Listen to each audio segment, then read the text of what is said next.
Hello, welcome friends. Today my topic of discussion is concept Panopticism. Let's start. Before understanding Panopticism, we should know first the Panopticon. What is it? The term Panopticon comes from Greek pan, meaning all, and opticon, meaning of or for sight.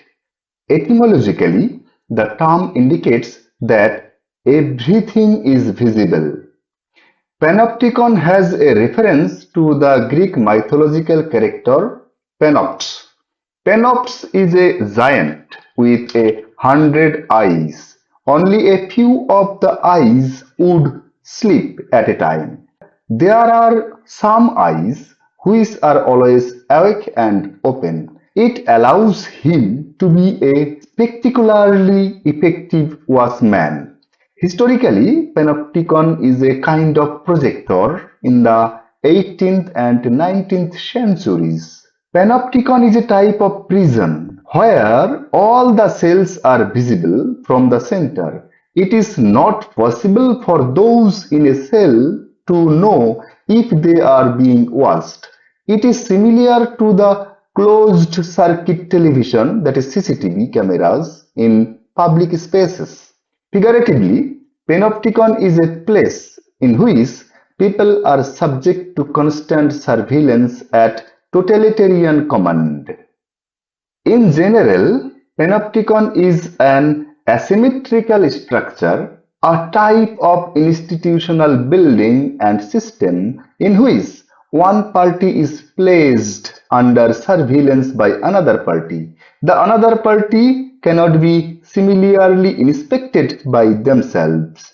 The Panopticon's definition originates with the architectural design of a prison wherein the guards can always see the prisoners, but the prisoners cannot see the guards. This is because there is a guard tower in the center and inmate cells are arranged around it. The tower has small windows so that the inmates think that they are always being watched. The prison cells are arranged in one layer, thus every room can be seen from the central tower. The entire side of the cells facing the tower are transparent or consisting of bars. The Panopticon prison is designed by Jeremy Bentham in 1786. It consisted of a central guard tower with small windows in the center, with prison cells arranged in a circle around it. The guards could see into all the cells, but the prisoners could not see into the guard tower. Here is the picture of the model of the Panopticon prison planned by Jeremy Bentham.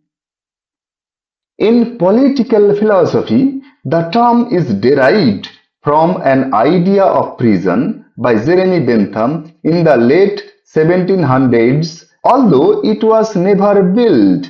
Jeremy Bentham was an 18th century English philosopher, political reformer, and jurist. He is a foundational figure of utilitarianism. Bentham called this Panopticon prison a mill for grinding rogues honest.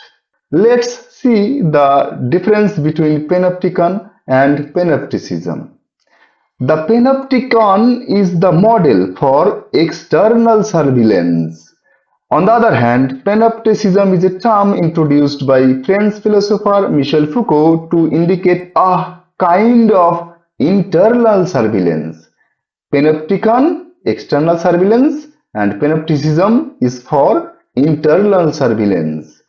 In Panopticism, the watcher ceases to be external.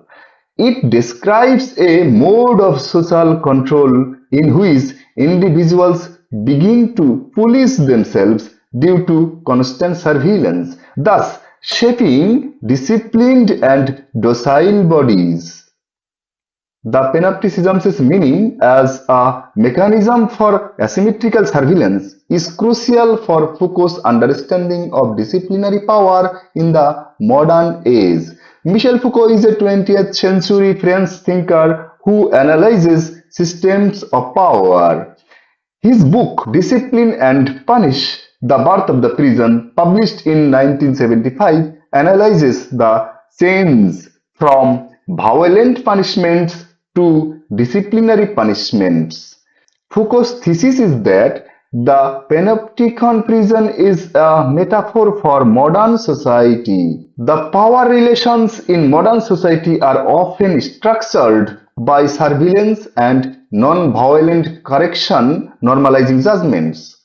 Schools, hospitals, and factories all draw upon the idea that people can be made more docile, ready to accept, and compliant if they always know they are being observed.